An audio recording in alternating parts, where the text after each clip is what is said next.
GGN media ਦੇਖ ਰਹੇ ਸਾਰੇ ਦਰਸ਼ਕਾਂ ਦਾ ਮੈਂ ਜਸਮੀਤ ਕੌਰ ਨਿੱਘਾ ਸਵਾਗਤ ਕਰਦੀ ਹਾਂ। ਗੁਜਰਾਂਵਾਲਾ ਗੁਰੂ ਨਾਨਕ ਖਾਲਸਾ ਕਾਲਜ ਇੱਕ ਅਜਿਹੀ ਸੰਸਥਾ ਜਿਨੇ ਐਕੈਡੈਮਿਕ, ਸਪੋਰਟਸ ਤੇ ਕਲਚਰਲ ਐਕਟੀਵਿਟੀਜ਼ ਵਿੱਚ ਮੱਲਾਂ ਮਾਰੀਆਂ ਹਨ ਤੇ ਆਪਣੀ ਵਿਲੱਖਣ ਪਹਿਚਾਣ ਨੂੰ ਕਾਇਮ ਰੱਖਿਆ। ਨਾਲ ਦੇ ਨਾਲ ਹੀ ਇਸ ਕਰੋਨਾ ਕਾਲ ਦੇ ਅੰਦਰ ਨਵੀਆਂ ਬੁਲੰਦੀਆਂ ਨੂੰ ਵੀ ਛੂਹਿਆ। ਗੁਜਰਾਂਵਾਲਾ ਖਾਲਸਾ ਐਜੂਕੇਸ਼ਨਲ ਕਾਉਂਸਲ ਦੇ president doctor SP Singh, honorary general secretary doctor Arvinder Singh ਤੇ ਸਾਡੇ ਪ੍ਰਿੰਸੀਪਲ ਡਾਕਟਰ ਅਰਵਿੰਦਰ ਸਿੰਘ, ਇਹਨਾਂ ਦੀ ਯੋਗ ਅਗਵਾਈ ਹੇਠ ਅਸੀਂ ਨਵੀਆਂ ਬੁਲੰਦੀਆਂ ਨੂੰ ਛੂਹਿਆ ਤੇ ਲੋਕਡਾਊਨ ਦੇ ਦੌਰਾਨ ਨਵੇਂ ਆਨਲਾਈਨ ਵੈਬੀਨਾਰਸ ਤੇ ਹੋਰ ਐਕਟੀਵਿਟੀਜ਼ ਕਰਵਾ ਕੇ ਆਪਣੇ ਕਾਲਜ ਦੀ ਪਹਿਚਾਣ ਨੂੰ ਕਾਇਮ ਰੱਖਿਆ। ਅੱਜ ਸਾਡੇ ਨਾਲ ਮੌਜੂਦ ਨੇ ਸਾਡੇ respected principal doctor Arvinder Singh ji. GGN media ਦੀ ਪੂਰੀ ਟੀਮ ਵੱਲੋਂ ਅਸੀਂ ਸਰ ਤੁਹਾਡਾ ਸਵਾਗਤ ਕਰਦੇ ਹਾਂ। ਬਹੁਤ ਬਹੁਤ ਧੰਨਵਾਦ ਜੀ। ਤੇ ਅੱਜ ਅਸੀਂ ਜਿਸ ਟੌਪਿਕ ਦੇ ਬਾਰੇ ਤੁਹਾਡੇ ਨਾਲ ਗੱਲ ਕਰਨ ਜਾ ਰਹੇ ਹਾਂ ਉਹਨੂੰ ਅਸੀਂ ਸਟਾਰਟ ਕਰ ਸਕਦੇ ਹਾਂ ਸਰ। ਅੱਛਾ, COVID-19 ਦੇ ਦੌਰਾਨ ਕਾਲਜ ਦੀ ਕੀ ਰਣਨੀਤੀ ਰਹੀ ਐਕੈਡੈਮਿਕ ਐਕਟੀਵਿਟੀਜ਼ ਨੂੰ ਲੈ ਕੇ? ਵਾਹਿਗੁਰੂ ਜੀ ਕਾ ਖਾਲਸਾ, ਵਾਹਿਗੁਰੂ ਜੀ ਕੀ ਫਤਿਹ। ਸਭ ਤੋਂ ਪਹਿਲਾਂ ਮੈਂ ਡਿਪਾਰਟਮੈਂਟ ਆਫ ਜਰਨਲਿਜ਼ਮ ਤੇ GGN ਮੀਡੀਆ ਦੀ ਸਮੁੱਚੀ ਟੀਮ ਦਾ ਤਹਿ ਦਿਲ ਤੋਂ ਮਸ਼ਕੂਰ ਹਾਂ ਕਿ ਤੁਸੀਂ ਅੱਜ COVID-19 ਦੇ ਇਸ ਸਮੇਂ ਦੇ ਦੌਰਾਨ ਗੁਜਰਾਂਵਾਲਾ ਗੁਰੂ ਨਾਨਕ ਖਾਲਸਾ ਕਾਲਜ ਦੇ ਵੱਲੋਂ ਜੋ ਆਨਲਾਈਨ ਐਕਟੀਵਿਟੀਜ਼ ਕਰਵਾਈਆਂ ਗਈਆਂ ਨੇ, ਇਸ ਬਹੁਤ ਹੀ ਸਮੇਂ ਦੇ ਮੁਤਾਬਕ ਜੋ ਲੋੜ ਹੈ ਇਸ ਵਿਸ਼ੇ ਦੇ ਉੱਤੇ ਗੱਲ ਕਰਨ ਦੇ ਲਈ ਮੈਨੂੰ ਇੱਥੇ ਸੱਦਾ ਦਿੱਤਾ। ਬਹੁਤ ਬਹੁਤ ਧੰਨਵਾਦ। ਜਿੱਥੋਂ ਤੱਕ ਤੁਹਾਡਾ ਇਹ ਸਵਾਲ ਹੈ ਕਿ COVID-19 ਦੇ ਇਸ ਸਮੇਂ ਦੇ ਦੌਰਾਨ ਗੁਜਰਾਂਵਾਲਾ ਗੁਰੂ ਨਾਨਕ ਖਾਲਸਾ ਕਾਲਜ ਦੇ ਵੱਲੋਂ ਕਿਸ ਪ੍ਰਕਾਰ ਦੀਆਂ ਆਨਲਾਈਨ ਐਕਟੀਵਿਟੀਜ਼ ਦੀ ਰੂਪਰੇਖਾ ਤਿਆਰ ਕੀਤੀ ਗਈ ਹੈ, ਤਾਂ ਇੱਥੇ ਮੈਂ ਤੁਹਾਡੇ ਨਾਲ ਇਹ ਜਾਣਕਾਰੀ ਸਾਂਝੇ ਕਰਦੇ ਹੋਏ ਬੇहद ਪ੍ਰਸੰਨਤਾ ਮਹਿਸੂਸ ਕਰ ਰਿਹਾ ਹਾਂ ਕਿ ਗੁਜਰਾਂਵਾਲਾ ਖਾਲਸਾ ਐਜੂਕੇਸ਼ਨ ਕਾਉਂਸਲ ਦੇ ਮਾਨਯੋਗ ਪ੍ਰਧਾਨ ਡਾਕਟਰ SP ਸਿੰਘ ਜੀ, ਸਾਬਕਾ vice chancellor Guru Nanak Dev university Amritsar, ਅਤੇ ਸਰਦਾਰ ਅਰਵਿੰਦਰ ਸਿੰਘ ਜੀ, ਆਨਰੇਰੀ ਜਨਰਲ ਸਕੱਤਰ ਗੁਜਰਾਂਵਾਲਾ ਖਾਲਸਾ ਐਜੂਕੇਸ਼ਨ ਕਾਉਂਸਲ ਦੇ ਯੋਗ ਰਹਿਨੁਮਾਈ ਅਤੇ ਸਾਡੇ ਸਟਾਫ ਦੇ ਅਣਥੱਕ ਯਤਨਾਂ ਸਦਕਾ ਅਸੀਂ COVID-19 ਦੇ ਇਸ ਸੰਕਟਗ੍ਰਸਤ ਸਮੇਂ ਨੂੰ ਜੋ ਸਾਨੂੰ ਚੁਣੌਤੀਆਂ ਪੇਸ਼ ਆਈਆਂ ਨੇ, ਇਸ ਸਮੇਂ ਦੀਆਂ ਚੁਣੌਤੀਆਂ ਨੂੰ ਅਸੀਂ ਅਵਸਰ ਦੇ ਵਿੱਚ ਬਦਲਣ ਦੇ ਵਿੱਚ ਪੂਰੀ ਤਰ੍ਹਾਂ ਕਾਮਯਾਬ ਰਹੇ ਹਾਂ। ਹੁਣ ਤੱਕ ਅਸੀਂ ਵੱਖ-ਵੱਖ ਵਿਭਾਗਾਂ ਦੇ ਰਾਹੀਂ ਵੱਖ-ਵੱਖ ਵਿਸ਼ਿਆਂ ਦੇ ਉੱਪਰ ਲਗਭਗ 35 ਤੋਂ ਜ਼ਿਆਦਾ ਆਨਲਾਈਨ ਐਕਟੀਵਿਟੀਜ਼ ਕਰਵਾ ਚੁੱਕੇ ਹਾਂ। ਇੱਥੇ ਇਹ ਵਿਸ਼ੇਸ਼ ਜ਼ਿਕਰਯੋਗ ਹੈ ਕਿ ਅਸੀਂ ਹੁਣ ਤੱਕ workshop, national webinar, international webinar, ਕਵੀ ਦਰਬਾਰ, international national conclaves, conferences, inter college quiz competition, inter college ਵਾਰ ਕੰਪੀਟੀਸ਼ਨ, ਭਾਵ ਚਾਹੇ ਅਸੀਂ ਅਕਾਦਮਿਕ ਖੇਤਰ ਦੀ ਗੱਲ ਕਰੀਏ, ਸਾਹਿਤਕ ਜਾਂ ਸੱਭਿਆਚਾਰਕ ਖੇਤਰ ਦੀ ਗੱਲ ਕਰੀਏ, ਅਸੀਂ ਦੂਰ ਦੁਰਾਡੇ ਦੇਸ਼ਾਂ ਵਿਦੇਸ਼ਾਂ ਦੇ ਵਿੱਚ ਵਸਦੇ ਹੋਏ ਜੋ ਅਕੈਡਮੀਸ਼ੀਅਨਸ ਨੇ, ਰਿਸਰਚਰਸ ਨੇ ਜਾਂ ਸਟੂਡੈਂਟਸ ਨੇ, ਉਹਨਾਂ ਦੇ ਲਈ ਸਕਾਰਾਤਮਕ ਤੇ ਇੱਕ ਉਸਾਰੂ ਤੇ ਇੱਕ ਅਕਾਦਮਿਕ ਮੰਚ ਸਿਰਜਣ ਦੇ ਵਿੱਚ ਪੂਰੀ ਤਰ੍ਹਾਂ ਕਾਮਯਾਬ ਰਹੇ ਹਾਂ ਕਿ ਇਸ COVID-19 ਦੇ ਸਮੇਂ ਦੇ ਦੌਰਾਨ ਜਦੋਂ ਸਾਨੂੰ ਕੁਦਰਤ ਨੇ ਆਪਣੇ ਘਰ ਦੀਆਂ ਸੀਮਾਵਾਂ ਦੇ ਵਿੱਚ ਸਿਮਟਣ ਦੇ ਲਈ ਮਜਬੂਰ ਕਰ ਦਿੱਤਾ, ਉਸ ਸਮੇਂ ਦੇ ਦੌਰਾਨ ਅਸੀਂ ਆਪਣੀਆਂ ਘਰ ਦੀਆਂ ਸੀਮਾਵਾਂ ਦੇ ਵਿੱਚ ਰਹਿੰਦੇ ਹੋਏ ਵੀ ਇਸ ਸਮੇਂ ਦਾ ਸਦਉਪਯੋਗ ਕੀਤਾ, ਸਕਾਰਾਤਮਕ ਪ੍ਰਯੋਗ ਕੀਤਾ। ਔਰ ਇੱਥੇ ਤੁਹਾਡੇ ਨਾਲ ਇਹ ਜਾਣਕਾਰੀ ਸਾਂਝੇ ਕਰਦੇ ਹੋਏ ਮੈਂ ਫਖਰ ਮਹਿਸੂਸ ਕਰਦਾ ਹਾਂ ਕਿ ਸਾਨੂੰ ਆਪਣੀ ਪ੍ਰਬੰਧਕ ਕਮੇਟੀ ਵੱਲੋਂ ਮਿਲੀ ਸੁਚੱਜੀ ਅਗਵਾਈ ਤੇ ਉਹਨਾਂ ਦੇ ਵੱਲੋਂ ਮਿਲ ਰਹੀ ਹੌਸਲਾ ਅਫਜ਼ਾਈ ਸਦਕਾ ਅੱਜ GGN ਖਾਲਸਾ ਕਾਲਜ ਅਕਾਦਮਿਕ ਖੇਤਰ ਦੇ ਵਿੱਚ ਆਪਣੀ ਇੱਕ ਵਿਲੱਖਣ ਪਹਿਚਾਣ ਕਾਇਮ ਕੀਤੇ ਹੋਏ ਹਨ। ਬਹੁਤ ਸਾਰੇ ਕਾਲਜਾਂ ਨੇ ਇੱਕ ਸਮੇਂ ਤੇ ਆ ਕੇ ਬਹੁਤ ਸਾਰੀਆਂ ਆਨਲਾਈਨ ਐਕਟੀਵਿਟੀਜ਼ ਸ਼ੁਰੂ ਕੀਤੀਆਂ ਸਨ, ਲੇਕਿਨ ਸਮਾਂ ਪਾ ਕੇ ਹੌਲੀ ਹੌਲੀ ਉਹ ਕਾਲਜ ਉਹ ਇੱਕ ਮੋਮੈਂਟਮ ਕਾਇਮ ਨਹੀਂ ਕਰ ਸਕੇ ਜੋ ਮੋਮੈਂਟਮ ਅਸੀਂ ਆਪਣੇ ਗੁਜਰਾਂਵਾਲਾ ਗੁਰੂ ਨਾਨਕ ਖਾਲਸਾ ਕਾਲਜ ਵਿੱਚ ਕਾਇਮ ਕੀਤਾ ਹੋਇਆ। ਇਸ ਲਈ ਮੈਂ ਸਮਝਦਾ ਹਾਂ ਕਿ ਸਾਡੇ ਸਾਰੇ ਹੀ ਵਿਭਾਗ ਅਤੇ ਉਹਨਾਂ ਵਿਭਾਗਾਂ ਦੇ ਨਾਲ ਜੁੜੇ ਹੋਏ ਅਧਿਆਪਕ ਸਾਹਿਬਾਨ ਮੁਬਾਰਕਬਾਦ ਦੇ ਹੱਕਦਾਰ ਨੇ ਕਿ ਉਹਨਾਂ ਦੇ ਯਤਨਾਂ ਸਦਕਾ ਹੀ ਅਸੀਂ 35 ਤੋਂ ਜ਼ਿਆਦਾ ਜਿਹੜੀਆਂ ਆਨਲਾਈਨ ਐਕਟੀਵਿਟੀਜ਼ ਨੇ ਇਹਨਾਂ ਨੂੰ ਅੱਜ ਤੱਕ ਅਸੀਂ ਕਰ ਚੁੱਕੇ ਹਾਂ। ਜੀ ਸਰ, ਤੇ ਨਾਲੇ ਸੁਣਨ ਨੂੰ ਮਿਲ ਰਿਹਾ ਹੈ ਕਿ ਸ਼੍ਰੀ ਗੁਰੂ ਤੇਗ ਬਹਾਦਰ ਜੀ ਦੇ 400ਵੇਂ ਪ੍ਰਕਾਸ਼ ਪੁਰਬ ਨੂੰ ਸਮਰਪਿਤ ਵੀ ਕੁਝ ਐਕਟੀਵਿਟੀਜ਼ ਆਨਲਾਈਨ ਕਰਵਾਈਆਂ ਜਾ ਰਹੀਆਂ ਨੇ, ਉਹਨਾਂ ਬਾਰੇ ਤੁਸੀਂ ਕੁਝ ਚਾਨਣਾ ਪਾਓ। ਬੇਟਾ, ਜਿਵੇਂ ਅਸੀਂ ਜਾਣਦੇ ਹਾਂ ਕਿ ਗੁਜਰਾਂਵਾਲਾ ਗੁਰੂ ਨਾਨਕ ਖਾਲਸਾ ਕਾਲਜ ਵਿਸ਼ਵ ਦਾ ਇੱਕ ਪਹਿਲਾ ਅਜਿਹਾ ਕਾਲਜ ਹੈ ਜਿਹੜਾ ਕਿ ਜਗਤ ਗੁਰੂ ਨਾਨਕ ਦੇਵ ਜੀ ਦੇ ਨਾਮ ਦੇ ਉੱਤੇ ਸਥਾਪਿਤ ਹੋਇਆ ਹੈ। ਜੀ ਬਿਲਕੁਲ। ਬਹੁਤ ਸਾਰੀਆਂ ਸਿੱਖ ਸੰਸਥਾਵਾਂ ਸਾਡੇ ਤੋਂ ਪਹਿਲਾਂ ਵੀ ਹੋਂਦ ਵਿੱਚ ਆਈਆਂ ਨੇ, ਲੇਕਿਨ ਗੁਰੂ ਨਾਨਕ ਦੇ ਨਾਮ ਦੇ ਉੱਤੇ ਹੋਂਦ ਵਿੱਚ ਆਉਣ ਵਾਲਾ ਇਹ ਪਹਿਲੀ ਇੱਕ ਵਿਦਿਅਕ ਸੰਸਥਾ ਹੈ ਕਿ ਜਿਸ ਨੇ ਆਪਣਾ ਇੱਕ ਨੈਤਿਕ ਤੇ ਅਕਾਦਮਿਕ ਫਰਜ਼ ਸਮਝਦੇ ਹੋਏ ਤਪ, ਤਿਆਗ ਤੇ ਬਲੀਦਾਨ ਤੇ ਪਰਉਪਕਾਰ ਦੀ ਮੂਰਤ ਸਾਹਿਬ ਸ੍ਰੀ ਗੁਰੂ ਤੇਗ ਬਹਾਦਰ ਜੀ ਦੇ 400ਵੇਂ ਪ੍ਰਕਾਸ਼ ਉਤਸਵ ਨੂੰ ਮੁੱਖ ਰੱਖਦੇ ਹੋਏ ਆਪਣੇ ਕਾਲਜ ਦੇ ਵਿੱਚ ਅਸੀਂ ਅਕਾਦਮਿਕ, ਸਾਹਿਤਕ ਤੇ ਸੱਭਿਆਚਾਰਕ ਖੇਤਰ ਦੇ ਵਿੱਚ ਸਾਹਿਬ ਸ੍ਰੀ ਗੁਰੂ ਤੇਗ ਬਹਾਦਰ ਜੀ ਦੇ ਜੀਵਨ, ਫਲਸਫੇ, ਉਹਨਾਂ ਦੀ ਇਲਾਹੀ ਬਾਣੀ ਤੇ ਸਰਵ ਵਿਆਪੀ ਸਿੱਖਿਆਵਾਂ ਨੂੰ ਮੁੱਖ ਰੱਖਦੇ ਹੋਏ ਅਸੀਂ ਘਰ ਘਰ ਤੱਕ ਉਸ ਬਾਣੀ ਦਾ ਚਾਨਣ, ਉਹਨਾਂ ਦੀ ਸਿੱਖਿਆਵਾਂ ਦਾ ਜਿਹੜੀ ਰੋਸ਼ਨੀ ਹੈਗੀ ਆ ਉਹ ਫੈਲਾਉਣ ਦੇ ਮੰਤਵ ਦੇ ਨਾਲ ਇਹਨਾਂ ਐਕਟੀਵਿਟੀਜ਼ ਨੂੰ ਅਸੀਂ ਉਲੀਕਿਆ ਹੈ। ਔਰ ਇੱਥੇ ਮੈਂ ਤੁਹਾਡੇ ਨਾਲ ਇਹ ਵੀ ਜਾਣਕਾਰੀ ਸਾਂਝਾ ਕਰ ਰਿਹਾ ਹਾਂ ਕਿ ਹੁਣ ਤੱਕ ਅਸੀਂ ਸ੍ਰੀ ਗੁਰੂ ਤੇਗ ਬਹਾਦਰ ਜੀ ਦੇ ਜੀਵਨ ਤੇ ਫਲਸਫੇ ਦੇ ਨਾਲ ਹੀ ਸੰਬੰਧਿਤ 11 ਵੈਬੀਨਾਰਸ ਜਾਂ ਸੈਮੀਨਾਰ ਜੋ ਕਿ ਰਾਸ਼ਟਰੀ ਤੇ ਅੰਤਰਰਾਸ਼ਟਰੀ ਪੱਧਰ ਦੇ ਹੈਗੇ ਨੇ ਉਹ ਅਸੀਂ ਆਯੋਜਿਤ ਕਰ ਚੁੱਕੇ ਹਾਂ। ਔਰ ਇਸ ਸੰਬੰਧ ਵਿੱਚ ਅਸੀਂ ਬੱਚਿਆਂ ਨੂੰ, ਵਿਦਿਆਰਥੀਆਂ ਨੂੰ, ਭਾਵੇਂ ਉਹ ਸਕੂਲਾਂ ਦੇ ਨੇ ਜਾਂ ਕਾਲਜਾਂ ਦੇ ਨੇ, ਉਹਨਾਂ ਨੂੰ ਸ੍ਰੀ ਗੁਰੂ ਤੇਗ ਬਹਾਦਰ ਜੀ ਦੇ ਬਾਣੀ ਅਤੇ ਫਲਸਫੇ ਤੋਂ ਜਾਣੂ ਕਰਵਾਉਣ ਦੇ ਲਈ ਅੰਤਰ ਕਾਲਜ ਵਾਰਕ ਵਿਸ਼ਰੀ ਪ੍ਰਤੀਯੋਗਤਾ ਵੀ ਕਰਵਾ ਚੁੱਕੇ ਹਾਂ ਔਰ ਅੰਤਰ ਕਾਲਜ ਤੇ ਅੰਤਰ ਸਕੂਲ ਕੁਇਜ਼ ਮੁਕਾਬਲੇ ਵੀ ਕਰਵਾ ਚੁੱਕੇ ਹਾਂ। ਔਰ ਇਹਨਾਂ ਮੁਕਾਬਲਿਆਂ ਦੇ ਰਾਹੀਂ ਅਸੀਂ ਵਿਦਿਆਰਥੀਆਂ ਨੂੰ, ਨੌਜਵਾਨ ਵਰਗ ਨੂੰ, ਅਜੋਕੀ ਪੀੜ੍ਹੀ ਨੂੰ ਸਾਹਿਬ ਸ੍ਰੀ ਗੁਰੂ ਤੇਗ ਬਹਾਦਰ ਜੀ ਬਾਣੀ ਦੇ ਨਾਲ ਜੋੜਨ ਦੇ ਵਿੱਚ ਕਾਮਯਾਬ ਵੀ ਰਹੇ ਹਾਂ। ਔਰ ਅਸੀਂ ਆਪਣੀ ਸਮਰੱਥਾ ਦੇ ਮੁਤਾਬਕ ਨੌਜਵਾਨ ਪੀੜ੍ਹੀ ਜੋ ਕਿ ਸਾਡੇ ਨਾਲ ਅੰਤਰ ਕਾਲਜ ਮੁਕਾਬਲਿਆਂ ਦੇ ਵਿੱਚ ਭਾਗ ਲੈਂਦੇ ਹਨ, ਉਹਨਾਂ ਨੂੰ ਅਸੀਂ ਉਹਨਾਂ ਦੀ ਹੌਸਲਾ ਅਫਜ਼ਾਈ ਵੀ ਕਰ ਰਹੇ ਹਾਂ। ਜੀ, ਤੇ ਸਰ ਇਹ ਜਿੰਨੇ ਵੀ ਆਨਲਾਈਨ ਵੈਬੀਨਾਰ ਹੋ ਰਹੇ ਨੇ, ਇਹਨਾਂ ਦੀ ਕੋਈ ਪਾਰਟਿਕੂਲਰ ਸਿਗਨੀਫੀਕੈਂਸ, ਨੀਡ ਵੀ ਲੱਗਦੀ ਹੈ ਤੁਹਾਨੂੰ? ਕਿਸੇ ਵੀ ਵਿਦਿਅਕ ਸੰਸਥਾ ਦਾ ਇਹ ਇੱਕ ਸਿਰਮੌਰ, ਇੱਕ ਸ਼੍ਰੋਮਣੀ ਕਰਤੱਵ ਹੁੰਦਾ ਹੈ ਕਿ ਉਹ ਸਮੇਂ-ਸਮੇਂ ਦੇ ਉੱਤੇ, ਰੈਗੂਲਰ ਇੰਟਰਵਲ ਦੇ ਉੱਤੇ ਆਪਣੇ ਵਿਦਿਆਰਥੀਆਂ ਦੇ ਲਈ, ਜੀ, ਅਕੈਡਮਿਸ਼ੀਅਨਸ ਦੇ ਲਈ, ਰਿਸਰਚਰਸ ਦੇ ਲਈ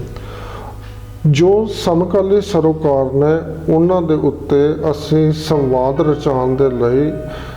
ਵੈਬੀਨਾਰਸ, ਸੈਮੀਨਾਰਸ, ਕਾਨਫਰੰਸਿਸ, ਸਿੰਪੋਜ਼ੀਅਮਸ, ਵਰਕਸ਼ਾਪਸ ਕਰਵਾਈਆਂ ਤਾਂ ਜੋ ਜਿਹੜਾ ਇੱਕ ਸਿੱਖਣ ਸਿਖਾਉਣ ਦੇ, ਇੱਕ ਲਰਨਿੰਗ ਦੇ ਜਿਹੜਾ ਇੱਕ ਪ੍ਰੋਸੈਸ ਆ, ਇਹ ਇੱਕ ਨਿਰੰਤਰ ਪ੍ਰੋਸੈਸ ਆ। ਕੋਈ ਵੀ ਵਿਦਿਆਰਥੀ ਜਾਂ ਕੋਈ ਵੀ ਅਧਿਆਪਕ ਕਦੀ ਇਹ ਕਲੇਮ ਨਹੀਂ ਕਰ ਸਕਦਾ ਕਿ ਇੱਕ ਨਿਸ਼ਚਿਤ ਸਮੇਂ ਤੇ ਉਹਨੇ ਜੋ ਸਿੱਖਿਆ ਹੋਇਆ ਉਹ ਫਾਈਨਲ ਆ। ਸਿੱਖਣ ਦੀ ਕੋਈ ਉਮਰ ਨਹੀਂ, ਕੋਈ ਸੀਮਾ ਨਹੀਂ। ਔਰ ਇਹ ਸਾਡਾ ਇੱਕ ਫਰਜ਼ ਹੈ ਕਿ ਅਸੀਂ ਆਪਣੀ ਵਿਦਿਅਕ ਸੰਸਥਾ ਨੂੰ ਜੇ ਅਸੀਂ ਇਹ ਚਾਹੁੰਦੇ ਹਾਂ ਕਿ ਇਹ ਬੁਲੰਦੀਆਂ ਛੂਹੇ, ਤਾਂ ਬੁਲੰਦੀਆਂ ਨੂੰ ਛੂਹਣ ਦੇ ਲਈ ਸਾਨੂੰ ਆਪਣਾ ਨੌਲੇਜ ਤੇ ਇਨਫੋਰਮੇਸ਼ਨ ਨੂੰ ਕੰਟੀਨਿਊਸਲੀ ਅਪਡੇਟ ਕਰਨ ਦੀ ਲੋੜ ਹੈਗੀ ਆ। ਔਰ ਇਸੇ ਮਕਸਦ ਦੇ ਤਹਿਤ ਅਸੀਂ ਆਪਣੇ ਕਾਲਜ ਦੇ ਵਿੱਚ ਲੋਕਡਾਊਨ ਪੀਰੀਅਡ ਤੋਂ ਪਹਿਲਾਂ ਵੀ ਅਨੇਕਾਂ ਅੰਤਰਰਾਸ਼ਟਰੀ ਸੈਮੀਨਾਰ ਔਰ ਕਾਨਫਰੰਸਿਸ ਕਰਵਾ ਚੁੱਕੇ ਹੋਏ ਆ। ਔਰ ਇਸ ਤੋਂ ਪਹਿਲਾਂ ਅਸੀਂ ਰੈਗੂਲਰ ਇੰਟਰਵਲ ਤੇ ਵੱਖ-ਵੱਖ ਵਿਭਾਗਾਂ ਦੇ ਵੱਲੋਂ ਵੀ ਐਕਸਟੈਂਸ਼ਨ ਲੈਕਚਰਸ ਦੇ ਦੌਰਾਨ ਵਿਦਵਾਨਾਂ ਨੂੰ ਸੱਦ ਕੇ ਅਸੀਂ ਆਪਣੇ ਫੈਕਲਟੀ ਮੈਂਬਰਸ, ਸਰੋਤਿਆਂ ਨੂੰ, ਦਰਸ਼ਕਾਂ ਨੂੰ, ਵਿਦਿਆਰਥੀਆਂ ਦੀ ਨੌਲੇਜ ਨੂੰ ਅਪਡੇਟ ਕਰਨ ਦਾ ਉਪਰਾਲਾ ਕੀਤਾ ਹੋਇਆ। ਹੁਣ ਵਿਸ਼ੇਸ਼ ਗੱਲ ਇਹ ਹੈ ਕਿ ਅਸੀਂ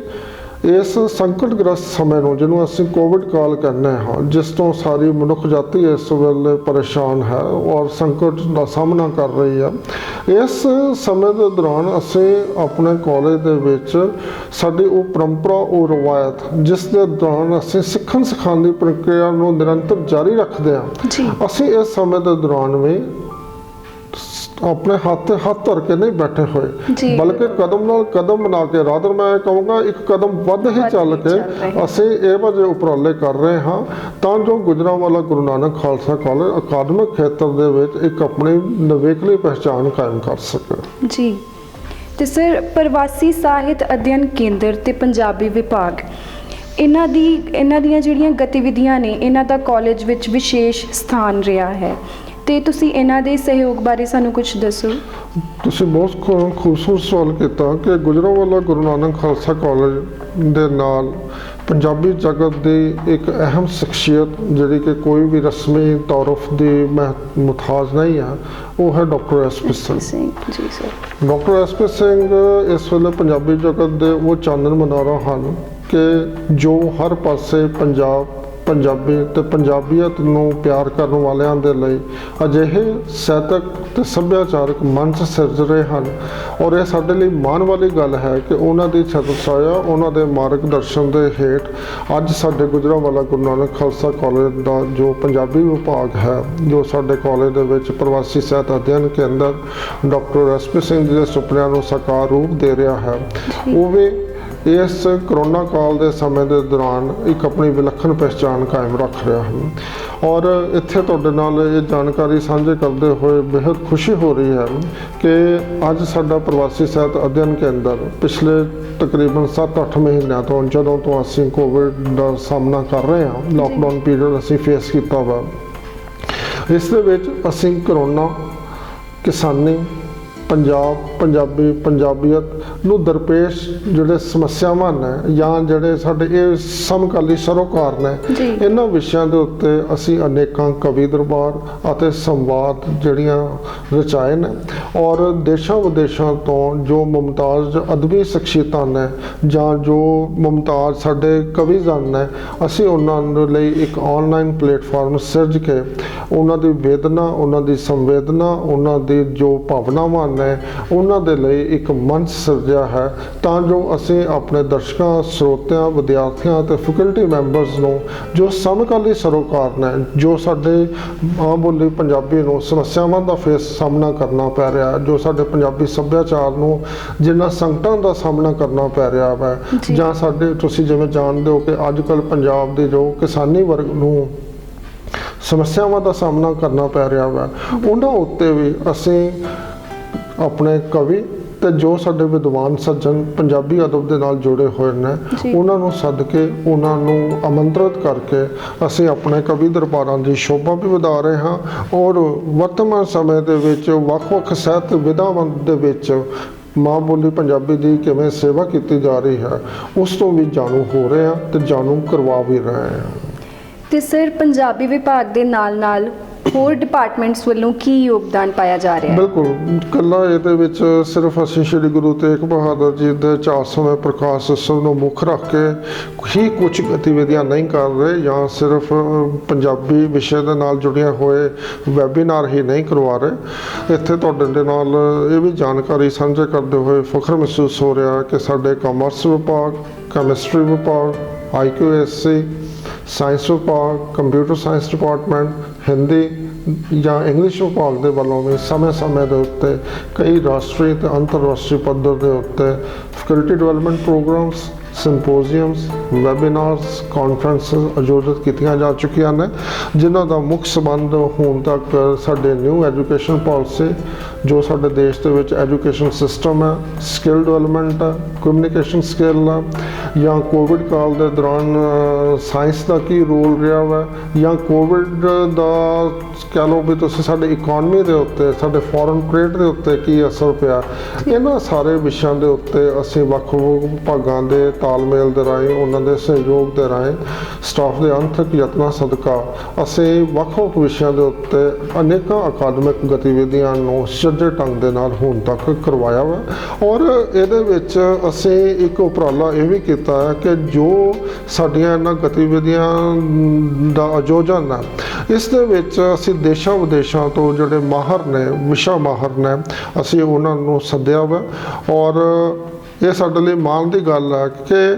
ਦੇਸ਼ਾਂ ਵਿਦੇਸ਼ਾਂ ਤੋਂ ਜਿਹੜੇ ਵਿਸ਼ਾ ਮਾਹਰ ਨੇ ਸਾਡੇ ਨਾਲ ਕਾਲਜ ਦੇ ਨਾਲ ਜੁੜ ਕੇ ਖੁਦ ਵੀ ਮਾਣ ਮਹਿਸੂਸ ਕਰਦੇ ਨੇ ਕਿ ਗੁਜਰਾਂਵਾਲਾ ਗੁਰੂ ਨਾਨਕ ਖਾਲਸਾ ਕਾਲਜ ਦੀ ਜੋ 100 ਵਰ੍ਹੇ ਦੀ ਇੱਕ ਗੌਰਵਸ਼ਾਲੀ, ਇੱਕ ਮਾਣਮੱਤੀ ਇੱਕ ਸਾਡੀ ਹੈਰੀਟੇਜ ਆ, ਇਸ ਨਾਲ ਹਰ ਇੱਕ ਅੱਜ ਅਕੈਡਮੀਸ਼ੀਅਨ ਜੁੜ ਕੇ ਇਸ ਸਾਡੇ ਪਲੇਟਫਾਰਮ ਦੇ ਉੱਤੇ ਆਪਣੇ ਵਿਚਾਰ ਸਾਂਝੇ ਕਰਕੇ ਮਾਣ ਮਹਿਸੂਸ ਕਰਦਾ ਹੈ। ਜੀ ਸਰ, ਤੇ online study and upcoming exams ਦੇ ਬਾਰੇ ਸਰ ਤੁਹਾਡੀ ਕੀ ਸੁਜੈਸ਼ਨ ਹੈ? ਬੇਟਾ ਅਸੀਂ ਜਿਵੇਂ ਕਿ ਜਾਣਦੇ ਹਾਂ ਕਿ ਕੋਵਿਡ ਕਾਲ ਦੇ ਦੌਰਾਨ ਜਿਹੜੀ ਇਸ ਵੇਲੇ ਆਨਲਾਈਨ ਟੀਚਿੰਗ ਤੇ ਆਨਲਾਈਨ ਐਗਜ਼ਾਮੀਨੇਸ਼ਨ ਦਾ ਜੋ ਸਿਸਟਮ ਪ੍ਰੀਵੈਲੈਂਟ ਹੈ ਜੀ ਇਸ ਤੋਂ ਸਾਡੇ ਜੋ ਵਿਦਿਆਰਥੀ ਤੇ ਜੋ ਸਾਡੇ ਅਧਿਆਪਕ ਸਨ ਰਸਮੀ ਤੌਰ ਦੇ ਉੱਤੇ ਇਹ ਸਾਰੇ ਸਿਸਟਮ ਤੋਂ ਜਾਣੂ ਨਹੀਂ ਸਨ ਹੈਗੇ। ਕਿਸੇ ਨੇ ਆਪਣੇ ਸੁਪਨੇ ਦੇ ਵਿੱਚ ਵੀ ਇਹ ਨਹੀਂ ਸੋਚਿਆ ਹੋਏਗਾ ਕਿ ਸਮਾਂ ਇੱਦਾਂ ਦਾ ਆਏਗਾ ਕਿ ਆਨਲਾਈਨ ਐਕਟੀਵਿਟੀਜ਼ ਹੀ ਇੱਕ ਮੋਡ ਆਫ ਐਜੂਕੇਸ਼ਨ ਬਣ ਜਾਏਗਾ। ਬਿਲਕੁਲ ਸਰ। ਸ਼ਾਇਦ ਕਿਸੇ ਨੇ ਸੋਚਿਆ ਨਹੀਂ ਹੋਏਗਾ ਕਿ ਸਮਾਰਟਫੋਨ ਜਿਹੜਾ ਕਿ ਸਿਰਫ ਮਨੋਰੰਜਨ ਦਾ ਸਾਧਨ ਜਾਂ ਸੰਪਰਕ ਕਾਇਮ ਕਰਨ ਦਾ ਸਾਧਨ ਜੀ। ਸੀ ਉਸ ਦੇ ਜ਼ਰੀਏ ਅਧਿਆਪਨ ਦਾ ਕਾਰਜ ਵੀ ਹੋਏਗਾ। ਬਿਲਕੁਲ। ਕਿਸੇ ਨੇ ਅੱਜ ਤੱਕ ਇਹ ਵੀ ਨਹੀਂ ਸੀ ਸੋਚਿਆ ਕਿ ਘਰ ਬੈਠੇ ਵਿਦਿਆਰਥੀ ਆਪਣਾ ਪੇਪਰ ਅਟੈਂਪਟ ਕਰਕੇ ਉਹਦੀਆਂ ਪਿਕਸ WhatsApp ਦੇ ਰਾਹੀਂ ਜਾਂ ਹੋਰ ਸੋਸ਼ਲ ਮੀਡੀਆ ਦੇ ਰਾਹੀਂ ਈਮੇਲ ਦੇ ਰਾਹੀਂ ਭੇਜ ਕੇ ਕਿਸੇ ਅਗਲੀ ਕਲਾਸ ਦੇ ਵਿੱਚ ਪ੍ਰਮੋਟ ਹੋਏਗਾ। ਬਿਲਕੁਲ। ਲੇਕਿਨ ਪਰਮਾਤਮਾ ਜੋ ਕਰਦਾ ਉਸ ਦੇ ਵਿੱਚ ਚੁਣੌਤੀਆਂ ਵੀ ਹੁੰਦੀਆਂ ਨੇ ਤੇ ਉਹ ਆਪਣੇ ਆਪ ਦੇ ਵਿੱਚ ਅਵਸਰ ਵੀ ਸਾਡੇ ਲਈ ਪ੍ਰਦਾਨ ਕਰਦਾ। ਜੀ ਬਿਲਕੁਲ। ਔਰ ਇਹ ਸਿਰਫ ਗੁਜਰਾਂਵਾਲਾ ਗੁਰੂ ਨਾਨਕ ਖਾਲਸਾ ਕਾਲਜ ਦੇ ਲਈ ਨਹੀਂ ਬਲਕਿ ਇਸ ਵੇਲੇ ਵਿਸ਼ਵ ਭਰ ਦੇ ਵਿੱਚ ਜਿਵੇਂ ਕਿ ਤੁਸੀਂ ਜਾਣਦੇ ਜੇ ਜੀ। ਕਿ ਆਨਲਾਈਨ ਟੀਚਿੰਗ ਔਰ ਆਨਲਾਈਨ ਐਗਜ਼ਾਮੀਨੇਸ਼ਨ ਜਿਹੜਾ ਹੈ ਇਹ ਇੱਕ ਸਿਸਟਮ ਜੋ ਚੱਲਿਆ ਹੈ ਬੇਸ਼ੱਕ ਇਹ ਚੁਣੌਤੀਆਂ ਭਰਪੂਰ ਆ ਲੇਕਿਨ ਅਸੀਂ ਕੌਨਫੀਡੈਂਟ ਔਰ ਸਾਡਾ ਸਟਾਫ ਸਾਡੇ ਵਿਦਿਆਰਥੀਆਂ ਨੇ ਇਹ ਟਾਈਮ ਐਂਡ ਅਗੇਨ ਪ੍ਰੂਵ ਵੀ ਕੀਤਾ ਕਿ ਉਹ ਜੋ ਵੀ ਇਹ ਚੁਣੌਤੀਆਂ ਹੈਗੀਆਂ ਨੇ ਉਹਨਾਂ ਨੂੰ ਖਿੜੇ ਮੱਥੇ ਸਵੀਕਾਰ ਕਰਨਗੇ ਔਰ ਉਹਨਾਂ ਨੇ ਆਪਣੇ ਸਹਿਯੋਗ ਦੇ ਨਾਲ ਇਹ ਪ੍ਰੂਵ ਵੀ ਕੀਤਾ ਕਿ ਉਹਨਾਂ ਨੇ ਇਹਨਾਂ ਚੁਣੌਤੀਆਂ ਨੂੰ ਅਵਸਰਾਂ ਦੇ ਵਿੱਚ ਬਦਲਿਆ ਵੀ ਆ। ਮੈਂ ਇੱਥੇ ਵਿਦਿਆਰਥੀਆਂ ਦੇ ਲਈ ਔਰ ਆਪਣੇ ਅਧਿਆਪਕਾਂ ਦੇ ਲਈ ਵਿਸ਼ੇਸ਼ ਤੌਰ ਤੇ ਉੱਤੇ ਅਪੀਲ ਕਰਦਾ ਵਾਂ ਉਹਨਾਂ ਨੂੰ ਇਹ ਸੁਨੇਹਾ ਵੀ ਦੇਣਾ ਚਾਹੁੰਦਾ ਵਾਂ ਕਿ ਇਹਨਾਂ ਚੁਣੌਤੀਆਂ ਨੂੰ ਸਕਾਰਾਤਮਕ ਢੰਗ ਦੇ ਨਾਲ ਖਿੜੇ ਮੱਥੇ ਸਵੀਕਾਰ ਕਰਦੇ ਹੋਏ ਆਪਣੀ ਸੋਚ ਆਪਣੀ ਮਾਨਸਿਕਤਾ ਆਪਣੀ ਰਣਨੀਤੀ ਦੇ ਵਿੱਚ ਉਸਾਰੂ ਬਦਲਾਅ ਲਿਆਉਂਦੇ ਹੋਏ ਜੋ ਸਮੇਂ ਦੇ ਮੁਤਾਬਕ ਜੋ ਰਿਕੁਆਇਰਮੈਂਟਸ ਹੈਗੀਆਂ ਨੇ ਚਾਹੇ ਉਹ ਆਨਲਾਈਨ ਟੀਚਿੰਗ ਦੀਆਂ ਹੋਣ ਜਾਂ ਆਨਲਾਈਨ ਐਗਜ਼ਾਮੀਨੇਸ਼ਨ ਦੀਆਂ ਹੋਣ ਸਾਨੂੰ ਸਮੇਂ ਦਾ ਹਾਣੀ ਬਣਨ ਦੀ ਲੋੜ ਹੈ ਕਿਉਂਕਿ ਸਮੇਂ ਤੋਂ ਪਛੜਿਆ ਹੋਇਆ ਕੋਈ ਵੀ ਵਿਅਕਤੀ ਨਾ ਆਪਣੇ ਜੀਵਨ ਦੇ ਵਿੱਚ ਵਿਕਾਸ ਕਰ ਸਕਦਾ ਹੈ ਔਰ ਨਾ ਹੀ ਜਿਸ ਸੰਸਥਾ ਦੇ ਨਾਲ ਉਹ ਜੁੜਿਆ ਹੋਏਗਾ ਉਸ ਸੰਸਥਾ ਨੂੰ ਨਵੀਆਂ ਉਚਾਈਆਂ ਤੱਕ ਪਹੁੰਚਾਉਣ ਦੇ ਵਿੱਚ ਆਪਣਾ ਯੋਗਦਾਨ ਪਾ ਸਕਦਾ। ਔਰ ਮੈਨੂੰ ਪੂਰਾ ਵਿਸ਼ਵਾਸ ਹੈ ਕਿ ਸਾਡਾ ਜੋ ਵਿਦਿਆਰਥੀ ਵਰਗ ਹੈ ਜਾਂ ਅਧਿਆਪਕ ਵਰਗ ਹੈ ਉਹ ਸਮੇਂ ਦੀ ਨਜ਼ਾਕਤ ਨੂੰ ਸਮਝਦੇ ਹੋਏ ਆਨਲਾਈਨ ਟੀਚਿੰਗ ਦੇ ਨਾਲ ਜੁੜੀਆਂ ਹੋਈਆਂ ਸਮੱਸਿਆਵਾਂ ਨੂੰ ਸਮਝਦੇ ਹੋਏ ਵਿਦਿਆਰਥੀਆਂ ਨੂੰ ਇਸ ਮਾਧਿਅਮ ਦੇ ਰਾਹੀਂ ਵੀ ਉੱਚ ਪੱਧਰੀ ਸਿੱਖਿਆ ਪ੍ਰਦਾਨ ਕਰਨ ਦੇ ਵਿੱਚ ਕਾਮਯਾਬ ਹੋਏਗਾ। ਅਸੀਂ ਹੋਏ ਵੀ ਹਾਂ ਔਰ ਜਿੱਥੇ ਕਿਤੇ ਕੋਈ ਥੋੜ੍ਹੀਆਂ ਬਹੁਤੀਆਂ ਕਮੀਆਂ ਜੇ ਓਵਰਆਲ ਸਾਨੂੰ ਪਾਈਆਂ ਵੀ ਜਾ ਰਹੀਆਂ ਨੇ ਮਹਿਸੂਸ ਵੀ ਕੀਤੀਆਂ ਜਾ ਰਹੀਆਂ ਨੇ ਉਹਨਾਂ ਨੂੰ ਵੀ ਅਸੀਂ ਆਪਸੀ ਤਾਲਮੇਲ ਦੇ ਰਾਹੀਂ ਆਉਣ ਵਾਲੇ ਸਮੇਂ ਦੇ ਵਿੱਚ ਦੂਰ ਕਰਾਂਗੇ। ਔਰ ਗੁਜਰਾਂਵਾਲਾ ਗੁਰੂ ਨਾਨਕ ਖਾਲਸਾ ਕਾਲਜ ਦੇ ਵੱਲੋਂ ਜੋ ਇੱਕ ਕੰਪਿਊਟਰ ਸਾਇੰਸ ਡਿਪਾਰਟਮੈਂਟ ਜਾਂ ਸਾਡੇ IT ਸੈਕਟਰ ਦੇ ਵਿੱਚ ਜੋ ਸਾਡੇ ਕਾਲਜ ਦੇ ਵਿੱਚ ਪਿਛਲੇ ਕੁਝ ਸਮੇਂ ਤੋਂ ਤਰੱਕੀ ਹੋਈ ਹੈ ਮੈਂ ਖੁਸ਼ਨਸੀਬ ਸਮਝਦਾ ਹਾਂ ਕਿ ਇਸ ਸਮੇਂ ਦੀ ਨਜ਼ਾਕਤ ਨੂੰ ਸਮਝਦੇ ਹੋਏ ਉਹ ਇਨਫਰਾਸਟ੍ਰਕਚਰ ਅੱਜ ਸਮੇਂ ਦੇ ਹਾਣੀ ਬਣ ਕੇ ਸਾਨੂੰ ਉਹ ਸੁਵਿਧਾ ਵੀ ਪ੍ਰਦਾਨ ਕਰ ਰਹੀ ਹੈ ਕਿ ਅਸੀਂ ਆਪਣੇ ਵਿਦਿਆਰਥੀਆਂ ਨੂੰ ਆਨਲਾਈਨ ਟੀਚਿੰਗ ਦੇਣ ਦੇ ਵਿੱਚ ਕਾਮਯਾਬ ਵੀ ਹਾਂ ਔਰ ਬੜੇ ਸਕਸੈਸਫੁਲ ਢੰਗ ਦੇ ਨਾਲ ਅਸੀਂ ਪੰਜਾਬ ਯੂਨੀਵਰਸਿਟੀ ਦੇ ਵੱਲੋਂ ਜੋ ਆਨਲਾਈਨ ਐਗਜ਼ਾਮ ਕਰਾਉਣ ਦੇ ਲਈ ਸਾਨੂੰ ਕਿਹਾ ਗਿਆ ਅਸੀਂ ਉਹਨੂੰ ਵੀ ਖਿੜੇ ਮੱਥੇ ਸਵੀਕਾਰ ਕਰਦੇ ਹੋਏ ਉਸ ਚੁਣੌਤੀ ਦਾ ਵੀ ਬੜਾ ਸਫਲਤਾਪੂਰਵਕ ਉਸ ਦਾ ਸਾਹਮਣਾ ਕੀਤਾ ਔਰ ਪਰਮਾਤਮਾ ਦੀ ਕਿਰਪਾ ਨਾਲ ਉਹਦੇ ਵਿੱਚ ਅਸੀਂ ਸੁਖਰੂ ਹੋਏ। ਜੀ ਥੈਂਕ ਯੂ ਸਰ ਸਾਨੂੰ ਬਹੁਤ ਵਧੀਆ ਲੱਗਿਆ ਤੁਹਾਡੇ ਮੁੱਲੇ ਵਿਚਾਰ ਸੁਣ ਕੇ ਤੇ ਸਾਥੀਓ ਅਸੀਂ ਫਿਰ ਇੱਕ ਨਵੇਂ ਟੌਪਿਕ ਦੇ ਨਾਲ ਹਾਜ਼ਰ ਹੋਵਾਂਗੇ ਤੁਹਾਡੀ ਸੇਵਾ ਦੇ ਵਿੱਚ। ਉਦੋਂ ਤੱਕ ਮੈਨੂੰ ਦਿਓ ਇਜਾਜ਼ਤ। ਧੰਨਵਾਦ। ਧੰਨਵਾਦ।